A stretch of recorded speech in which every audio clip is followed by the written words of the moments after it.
la sexta edición del Congreso del Futuro y tenemos la opción de conversar con grandes pensadores del mundo sobre las distintas preguntas que se están planteando en la humanidad, pero que también finalmente recaen en el territorio nacional, a veces con casos muy específicos.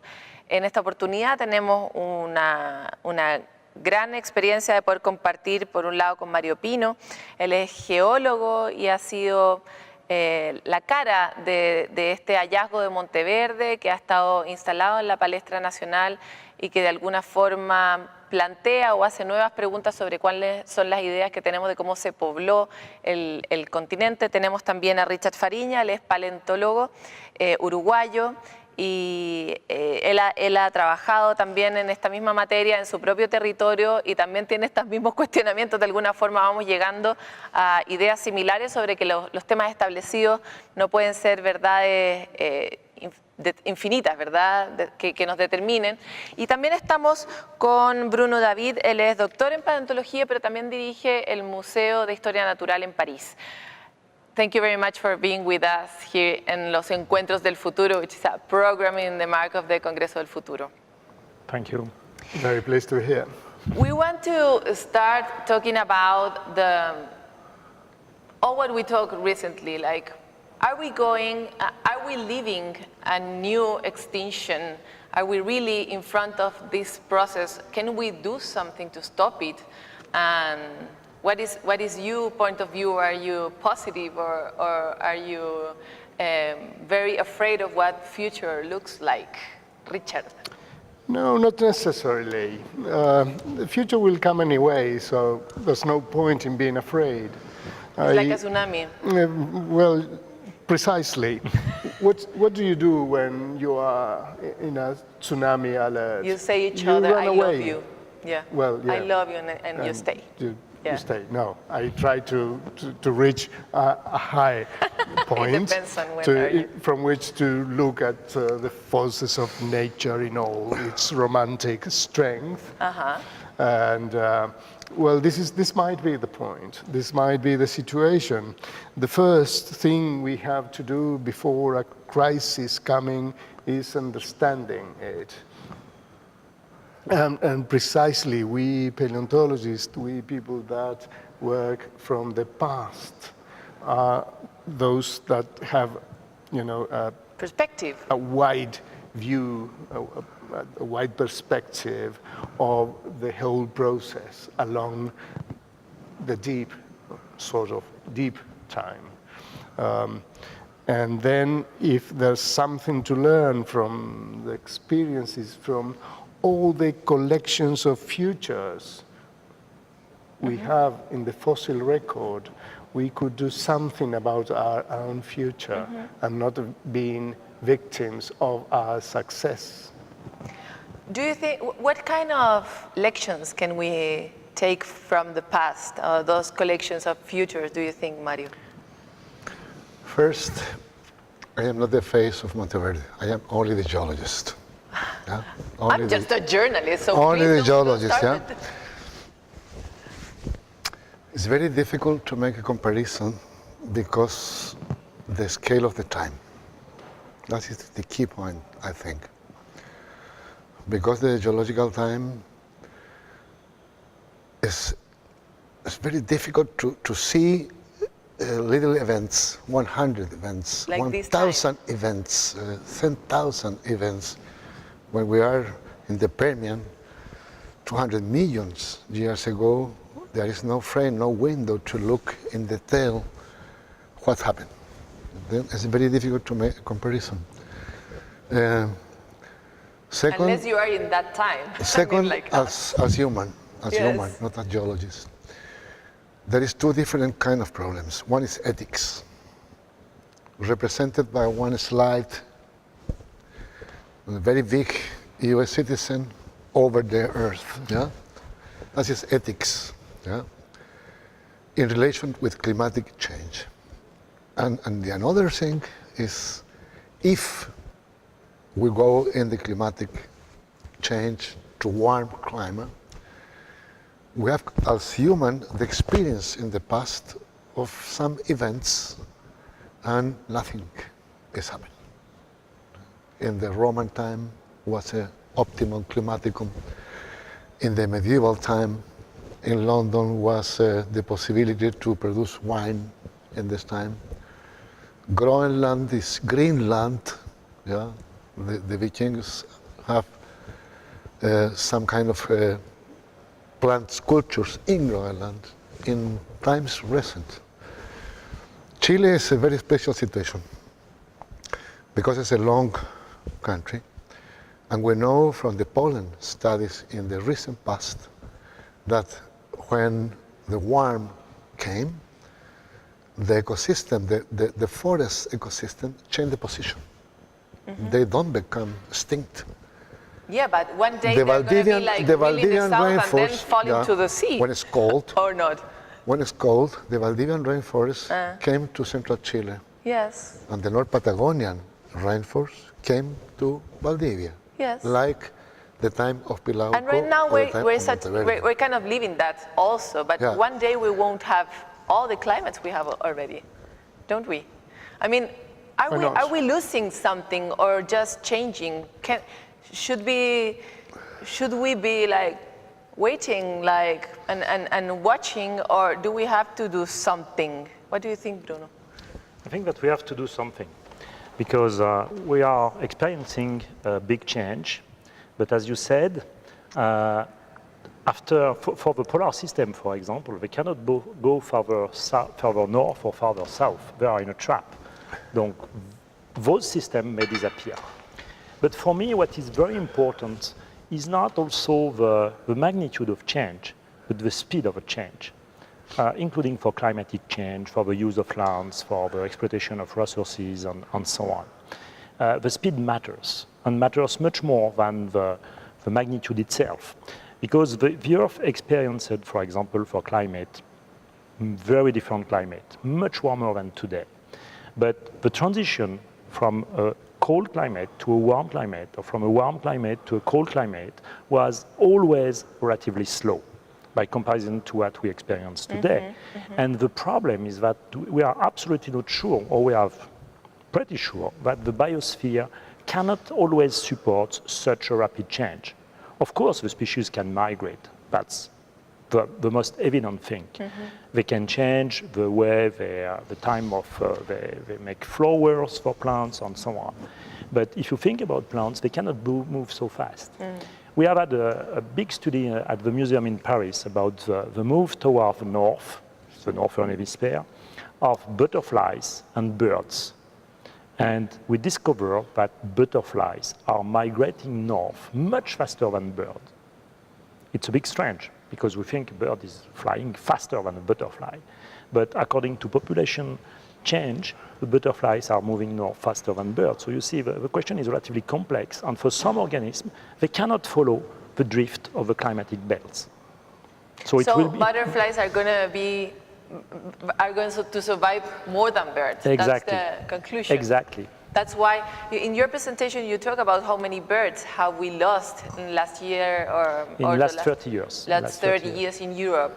And yes. That is a huge amount of birds. This is very worrying because, as I said, the ancient crises were never mass killings. The crisis killed nobody. It's just that you have less and less individuals, because the reproductive success is lower and lower. So generation after generation, you have less and less individuals, and at the end, the species vanished. But there is no dead things on the floor. There is no dead things in the street, as I said, and so on. And in the last 30 years, it's not very long, 30 years, it disappeared in Europe 420 million birds, of very common birds. Robin birds, blackbirds, chickadees, and so on. Not a single species disappear. Only specimens disappear just because they laid less eggs, that the eggs had problem, or the parents had some problems to find the food for young, and that's it. So and again, we're losing dinosaurs, now the cousins. Exactly, and that's really the way some ancient crises were functioning. Richard, do you share that view?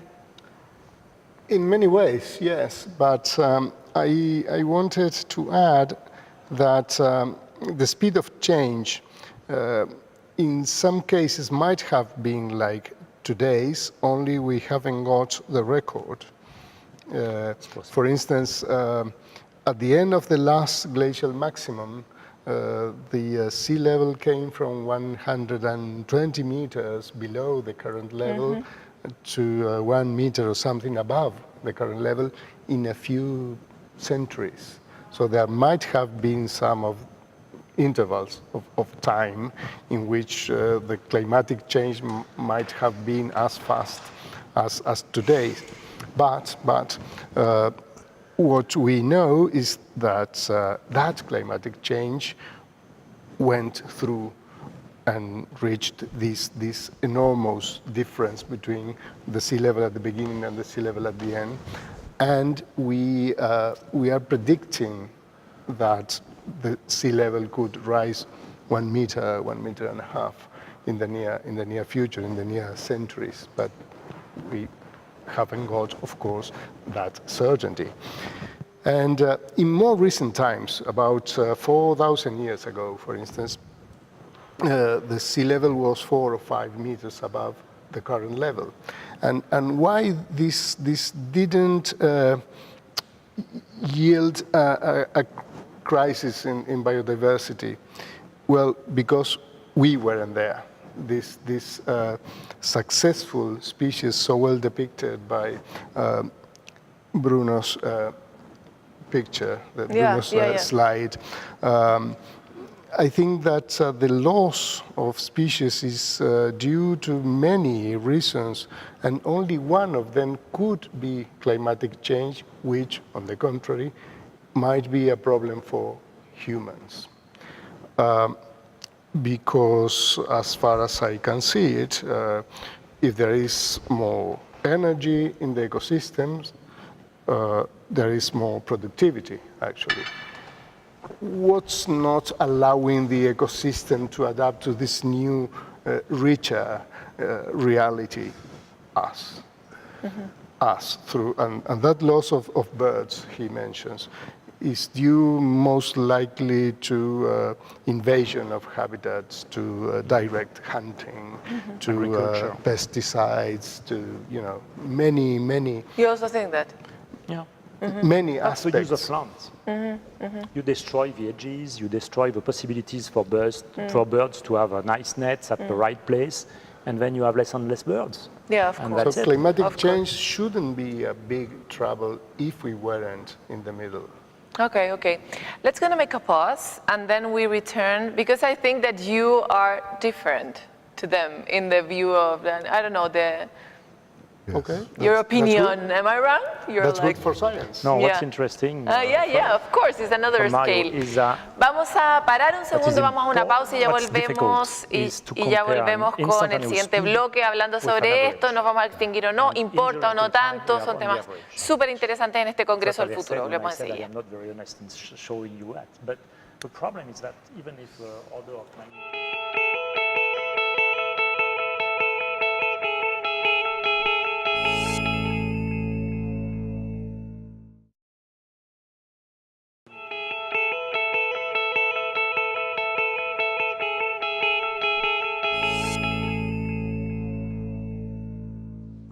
Volvemos con el segundo bloque de esta conversación sobre nuestra altamente probable extinción en el largo plazo, por suerte, pero no para nuestros descendientes.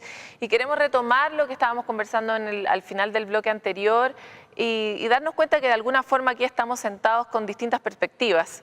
Son mucho más que humanos, son perspectivas de cómo enfrentar estos problemas y cuál debiera ser o no la tasa de alarma que podríamos tener frente a esta situación.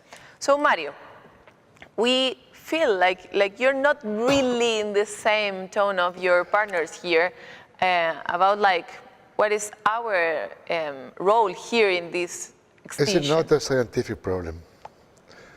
I agree. Okay. We practice in the Universidad Austral de Chile, we try to practice transdiscipline. Because every complex problem, like this one, like Transantiago, okay, like extinctions, like climatic change, can only be resolved when a group of persons speak a language, scientific language, with the possibility to understand the another. And that is not interdiscipline and not multidiscipline. When you try to make transdiscipline to teach the scientists to learn the language of the social science, the exact science, mathematics, physics, also paleontology, geology, climatology, meteorology, and when a group of persons with some training in science learn to understand the language of another science, you can go on. Uh-huh. And the big questions began to and general understanding, and then began the solutions. So here? For example, Transantiago was not an sociology, was not anthropology, and the science involved in the design. Yeah, and that was a chaos. Yeah? The time of the people was not in the equation. Yeah. Chaos. Yeah? If, as geologists, I can understand the language of a meteorologist, or I can understand the specific language of a biologist, I cannot ask.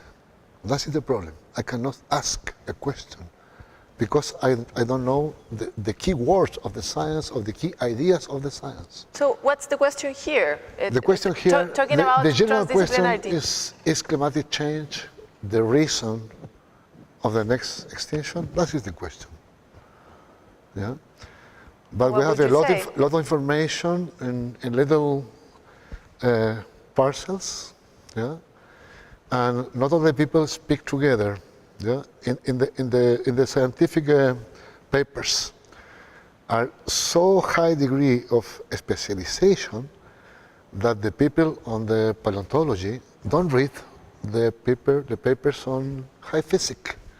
Yeah, but I think that's changing. Studying the change of the heat in the atmosphere, We for are example. watching this change in science. I think that the main projects in the world are trying to see in this way, Bruno. Yes, I think that we have to separate two things. There is the diagnostic Yes. of what's happened. And here it can be one discipline, paleontology, biology, ecology, and so on. And then if we are in a position to try to find solution, and to find solution, we need absolutely a great help of social sciences.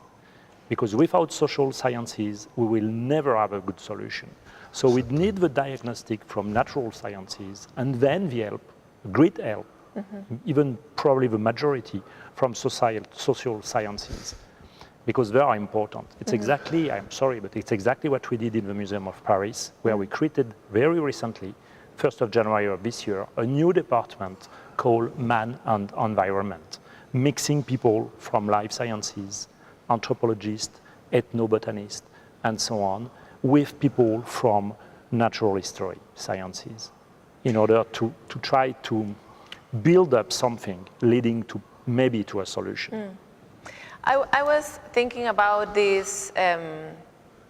Some voice told me that we could talk about what's the role of the economic system in this extinction. I mean, you also, not just looking at the earth, but looking at the human being, you also can see changes. And there's a huge change after the new economic system in all the levels. You know, all the data have changed after the capitalism, I don't know, in different situations, for example, in environmental things.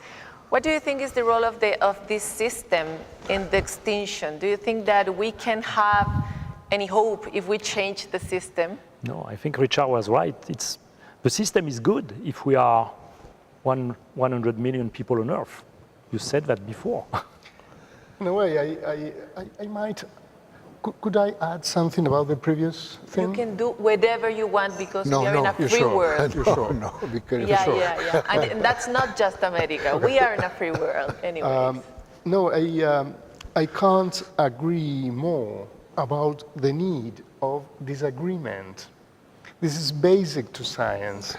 Sometimes we leave the impression of having all the answers, or standing on a stage and saying the proper but words. we don't trust that much, huh? Do you I think? hope Don't not, you wait? because I combat that view very much with all my strength. And the need for the cross, trans, inter, multi, etc. discipline is essential. I don't want to convey the idea that even though I'm passionate in what I think, in the ideas I propose, that I think I'm right. I know I'm not. I know I'm not. And if I'm right today, I know I will be wrong tomorrow. Because this is the very matter, the very nature of science. Yeah, sure. Okay? Well, having said that, and agreeing to the maximum of my enthusiasm to the idea of the transdisciplinary studies, this thing about the economy, I think that is a strong influence, because this system is the expression of our success as a species. And since we are so successful and we don't take care about the nature and the extent of our success, we are risking to be like that guy sitting on the earth that Bruno showed in his slide. I do hope we can make a better way of living together with nature. And capitalism means, you know who defined capitalism? Who defined? Who? Karl Marx. Ah, And he said that capitalism was a state of rights and free market. This is what he said. And this is what we are living today, and nobody was more eager to defend the virtues of capitalism than Marx himself. that he was human just like you. He didn't know what would happen in the future. Well, yes, that- with that great idea. There's something, you have to go to the roots to understand the processes, you know, as a paleontologist is what I sure. must say, of course. But what I mean is that the system is just the way we are. Is the way we are. That's terrible. That's there's a saying change, that biology is of course, determined by category. you buy your earrings, you buy your beautiful dress, you buy your shoes, you buy the water to, and if this works. I forgot my ring. Your ring. I mean, you. if you work that way, it's the way we are, and if there is a change, if there is a possibility of that elusive harmony between the human development and the careful development of nature, this is in the future. This is something we have to achieve through a cultural change, and the cultural change comes from knowledge. And this is the idea I wanted to stress. But is in my that presentation. new knowledge a post-capitalism system anyway? I mean, can we try to have another system? Hopefully. My father, my grandmother, they weren't like me. They didn't have this ring, or I mean, we have changed in this system. But In many ways, the people don't take care that in the Darwin's ideas was not only strife between species, was cooperation, was symbiosis. Of course. We lost. We lost The idea of cooperation. We lost. But That's cooperation, also human nature. Cooperation happens if it is good for both species, and it doesn't matter at all if it is wrong for other species. You know what I mean? Yeah, we don't care to cooperate with butterflies. And economy had a very important impact in the diffusion of the science.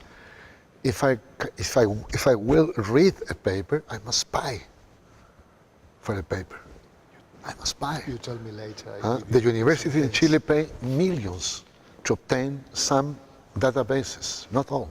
I'll tell you something. For this reason, biochemistry, a woman in Ukraine, had this famous page charts, completely black, to obtain for free every paper in the earth, against the very great Elsevier, Blackwell, etc. For me, I think we can improve the system. Maybe capitalism can be replaced by another system, less selfish, and so on. But as far as we will be 9 billion of people on Earth, we will have no solution. As I said, we are relatively large as a species. The standard size for an animal is about that size, no more. So we are big, we move, and we are numerous. And once you said that, it's finished. We cannot stand up on this poor Earth being so numerous. Whatever the system we're a virus. Yes, whatever I the would system add a fourth dimension. We are geological agents. And we are geological agents, and we are doing many things. Now, I can be a bit cynical. Okay. We are in the process of evolution. Homo sapiens appears. Homo sapiens has a big brain. With his big brain, you show a wonderful picture of brain. With his big brain, It's not mine. He's doing things. Sorry, I expected No, it's this was not mine, the yours. brain, I mean. With this wonderful brain, he's making technology, doing things, extracting trees, killing fishes, and so on. But this is the result of evolution. Yes. Okay? If we are cynical, let's things going on. But, I always say but, this brain also allows us to think and to see and to understand what we are doing. Yes. So this makes us responsible, and we have therefore a responsibility toward the planet. Of course. And I would like to defend an ethic of the planet. Yeah. Because we have this big brain is leading to stupid things, funny things, whatever, with no judgment, leading to things, to a big impact on the Earth. But because we are aware of that, we have the possibility to correct our behavior, changing the system, not changing the system, reducing demography, and so on. Of course, we want to believe that, and I have to close this TV show. Maybe we can make another one, another episode, but this one I have to finish. So Maybe in Paris. Thank you very much. Yes, in Paris. Let's go to Paris. I No agree with problem. that. You are welcome at the museum. Thank you very much for having this conversation in this Thank you Congress very much. Future. Really interesting. Thank you very much. Thank you. Aquí terminamos esta conversación, la hicimos en inglés porque necesitamos que todos se entiendan y gracias a eso encontramos un poco de la complejidad de los distintos niveles y distinciones que la mayoría de los humanos no tenemos. Nosotros también queremos creer que hay un futuro y que no vamos a seguir tomando estas decisiones de forma tan espantosa, por eso hacemos estos programas. Así que nos encontramos otra vez en otro Encuentros del Futuro, un programa hecho en este marco del Sexto Congreso del Futuro.